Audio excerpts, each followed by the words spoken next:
Benito,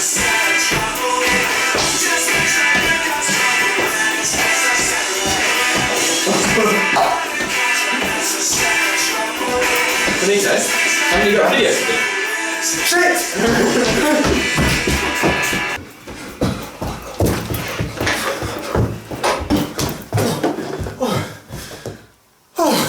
Hello! Welcome back to the fourth instalment of my molecular methodology revision videos. Aren't we all excited? Good answer!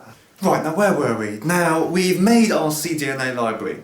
Now, in my example on making plants male sterile, we were finding a gene which is only expressed in tapetal cells. And we did northern blotting and RNA in situ hybridization to help us find that. So we finally found a gene which is only expressed in tapetal cells. But what we need to do now is to insert a toxic gene of some kind which would prevent that gene from being expressed. So therefore the pollen sacs don't form, so we don't get pollen. And for that, it's not just a cDNA library we need, it's actually a genomic library. Now what's the difference? Well, cDNA library is from RNA.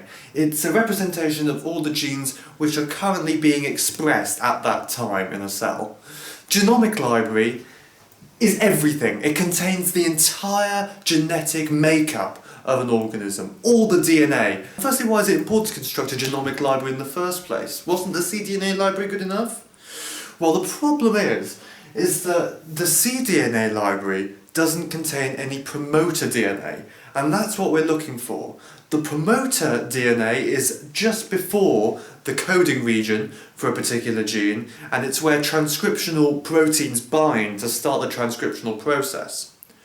So what we want is to find the promoter of that gene which is only expressed in tapetal cells, attach the toxic gene to the end of that promoter, and then we're done and dusted. So that's what this video is about basically. It's the quest for the promoter! What? Don't do that? Okay, fine. Right, you may have noticed there's a bit of maths on the board. Good grief. Oh, shocking, right? Now this is the Clark and carbon equation. Now, to construct a genomic library, you need loads of duplicates. You need loads of clones of that same DNA. And this Clark and carbon equation basically shows you how many clones you'll need for you to be sure that your genomic library is representative of that whole genome. So we've got a couple of numbers. It's the natural logarithm of 1 minus p over the natural logarithm of 1 minus x over y. So as I've just said, the n is the number of clones required for a complete library at probability p. So p is the probability of us of this library being representative. Now you might be thinking that forming a genomic library takes a lot of hard work. I mean, there's loads of DNA in a single cell. In each one of your cells you have over 2 meters of DNA packed inside it. So it's going to take a lot of work. How do we go about making a genomic library? Well, what you'll need to do is to cut all that DNA up into smaller fragments, and then you can manipulate those fragments by inserting them into a vector. So what you could do is get a sample of DNA, introduce a particular restriction endonuclease, and it will chop up the DNA into bits and pieces. Now you see, that isn't actually how we do it in practice, because if you choose any old restriction endonuclease, you'll end up with fragments which are either too big or too small. And we've covered in the first video the importance of the length of DNA to insert into a particular vector. If it's too big or too small, you just won't be able to package the DNA into, in this case, a lambda vector.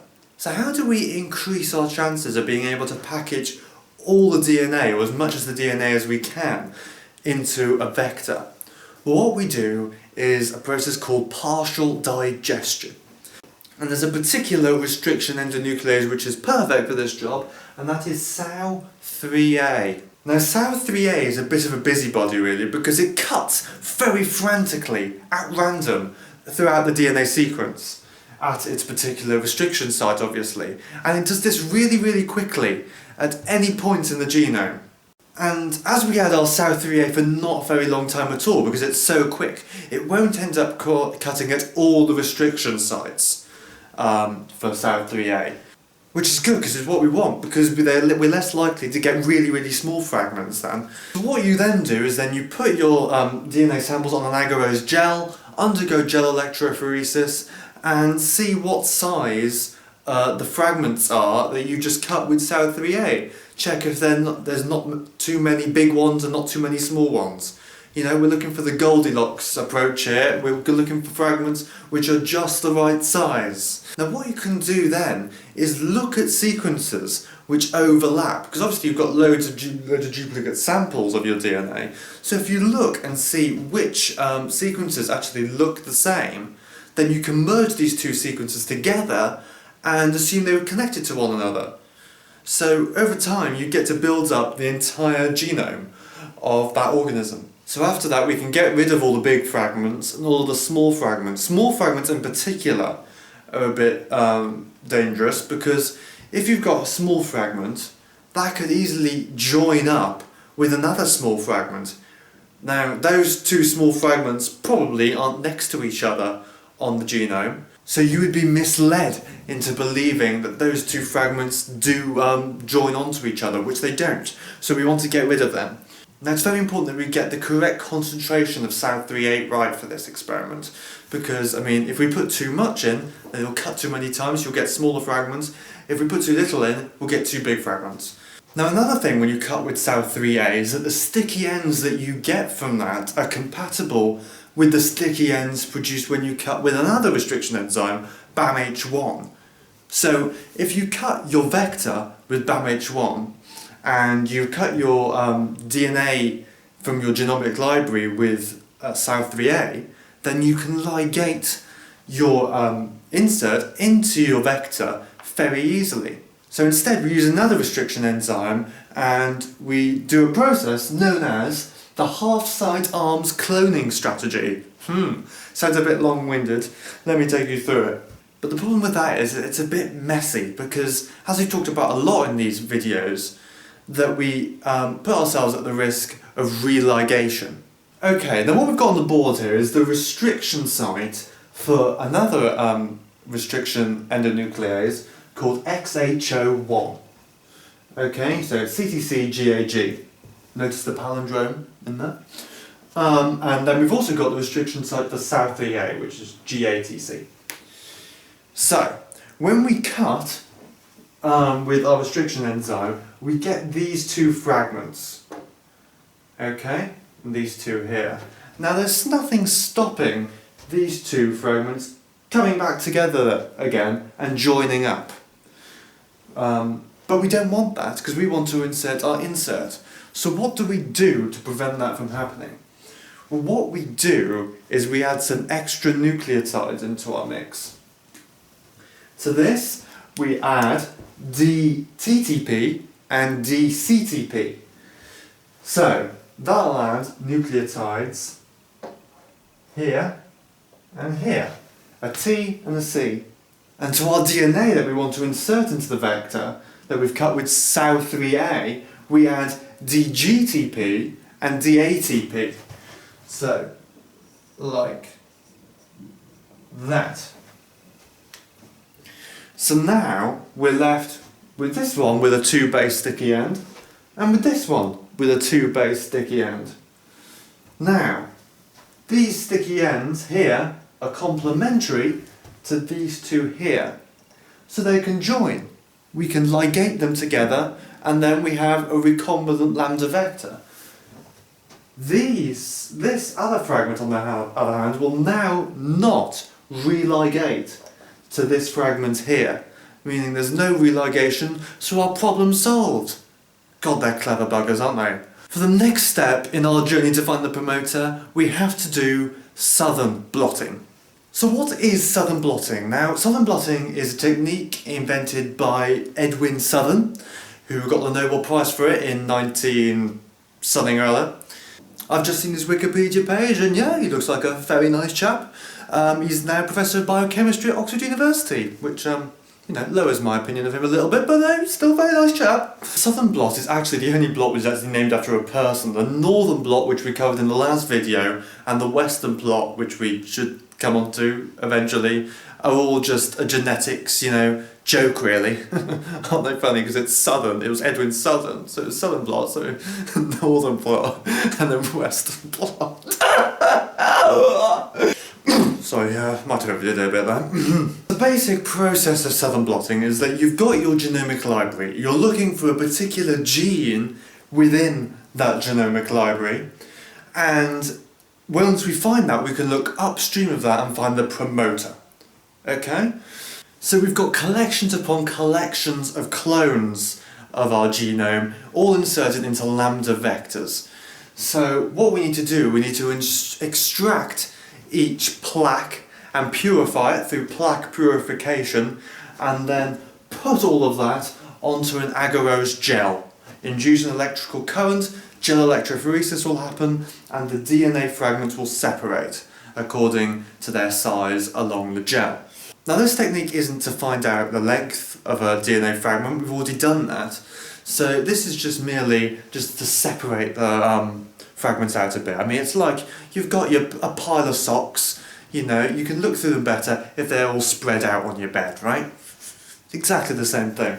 Now once you've done that, you need to probe it with something, and we're going to probe it with a cDNA probe from our cDNA library, which we constructed earlier. So we've got that, it's been made radioactive or fluorescent in some form. So what we need to do then is to transport the DNA fragments which we've separated on the gel onto a filter. We transport the DNA onto the filter by capillary action, because the buffer in our gel mix, it sort of gets sucked up, if you like, by capillary action by the filter, and with that it'll take some of your DNA. Now that we've immobilised our DNA onto the filter or membrane, we can then denature it and then introduce our denatured cDNA probe. Now of course that cDNA probe is for the particular gene that we're interested in. So we let that bind to our denatured DNA fragments, and then hopefully you'll get a result like this. Beautiful artistry once again. You don't have to thank me, you know. So as we go along here, these dots aren't meant to represent much, they're just showing that there's no result. If we go down and down and down, nothing, nothing, nothing. Ah! Eureka! We've got a positive result! Woohoo!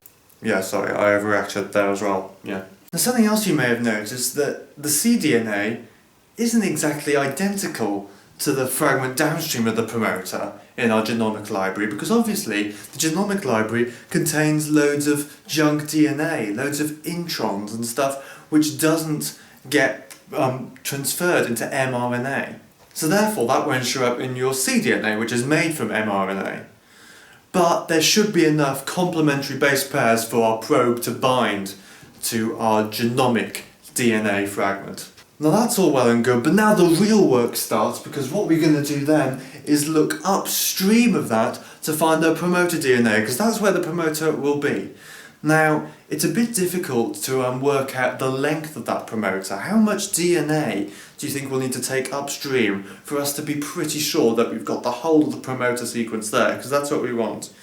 Well, with animals it's quite difficult, but with plants, which is what my example is on about, we can be pretty confident that 1 kilobase or so upstream of our DNA sequence is where we'll find the promoter. Now, before we go crazy and get the champagne bottles out, we first need to sequence the fragment which our cDNA is bound to, just to, to confirm that is the correct one. You don't need to worry about all the sequencing processes, we can forget about them for the moment. And then, of course, sequence upstream of that fragment, so we've got the sequence for the promoter. Now what we could then do, in front of the promoter, we could insert what is known as a reporter gene. Now a reporter gene basically does say what it says on the tin. It reports activity, it reports gene expression. And this is in the form of an enzyme which is easily assayed. Now in plants, the most common reporter gene is Gus. Now it's the favourite one for plants because plants don't generally have any Gus activity at all, so we can be sure that any results we get from the expression of Gus is down to the reporter gene that we've inserted. And this will tell us the extent and the activity of the promoter in question.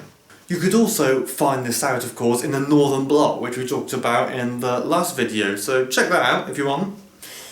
So with our Gus reporter gene, we could have made a transgenic plant and then worked out where Gus was being expressed. And we did find that Gus was only being expressed in the anthers when inserted into our promoter of interest. And this was screened using an oxidation reaction between Gus and another chemical called MUG, M-U-G.